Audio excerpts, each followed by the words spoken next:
இந்த பொண்ணு ட்ரெஸ் மாத்திர வீடியோவா ரெக்கார்ட் பண்ணி இவங்களோட சோஷியல் மீடியால இருந்து ரிலீஸ் பண்ணிடுறான். ஹீரோயின் அட்டாக் பண்ண கேங்ல இருந்த ஒருத்தன் தான் இந்த வேலையை பார்த்திருக்கான இன்ஸ்பெக்டர் கண்டுபிடிக்கிறாங்க. ஆனா இந்த பொண்ணு யாருன்னு தெரியல. இந்த பொண்ணுக்கு இப்ப நிறைய மெசேஜஸ்லாம் வந்துட்டு இருக்கு. இந்த பொண்ணு அந்த வீடியோவை சோஷியல் மீடியால இருந்து டெலிட் பண்ணலாம்னு நினைக்கிறாங்க. ஆனா டெலிட் பண்ணவே முடியல. அப்பதான் ஹீரோயினோட அக்கா பொண்ணுன்னு தெரிய வருது. உடனே இந்த விஷயத்த ஹீரோயின் கிட்ட இன்ஃபார்ம் பண்றாங்க. உடனே ஹீரோயின் அந்த பொண்ணை பார்க்கறதுக்கு கிளம்புறாங்க. ஆனா ஸ்விம்மிங் கிளாஸ்க்கு போன பொண்ணு இன்னும் வீட்டுக்கு வரலன்னு பாட்டி சொல்லிடுறாங்க. ஸ்விம்மிங் கிளாஸ்ல விசாரிச்சு பார்த்தா அந்த பொண்ணு வரலன்னு சொல்லியிருப்பாங்க. ஆனா இந்த பொண்ணு ஸ்விம்மிங் கிளாஸ்க்கு தான் போயிருக்கோம். எல்லாரும் போனதுக்கு அப்புறமா லெட்டர் எழுதி வச்சுட்டு இப்ப அந்த தண்ணிக்குள்ள குதிச்சிடுறாங்க. இப்போ ஹீரோயினும் வந்து பார்த்தா அந்த பொண்ணு அன்கான்ஷியஸா இருக்கு. உடனே அந்த பொண்ணை தண்ணியில இருந்து தூக்கி காப்பாத்தி இப்போ ஹாஸ்பிட்டல்ல அட்மிட் பண்ணிடுறாங்க. அம்மா அப்பா இல்லாம அந்த பொண்ணு வளர்ந்துருக்கோம். ஹீரோயின் சரியா பாத்துக்க முடியலன்னு வருத்தப்படுறாங்க. இப்போ அந்த பொண்ணுக்கு உயிருக்கு ஆபத்து இல்லைன்னு சொல்லியிருப்பாங்க. இதுக்கு காரணமான அந்த தேவ போலீஸ் கண்டுபிடிக்கிறாங்க.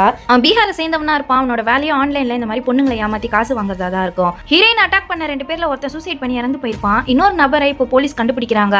ஹீரோயினோட வீட்டுக்கு ஒருத்தர் மாஸ்க் போட்டுட்டு வரான். இப்போ ஹீரோயினை பயங்கரமா அடிக்கிறான். அது மட்டும் இல்லாம அவங்கள சாகடிக்க ட்ரை பண்றான். ஆனா ஹீரோயினா முகத்துல இருக்க மாஸ்க் கழட்டி அந்த நபர் யாருன்னு பார்க்கணும்னு ட்ரை பண்றாங்க. ஆனா முடியல. இப்போ அந்த நபரும் ஹீரோயின் வீட்டுல இருந்து தப்பிக்க ட்ரை பண்றான். அங்க வந்த இன்டர்னையும் கத்தியால கையை கிழிச்சிட்டு எஸ்கேப் ஆயிடுறான்.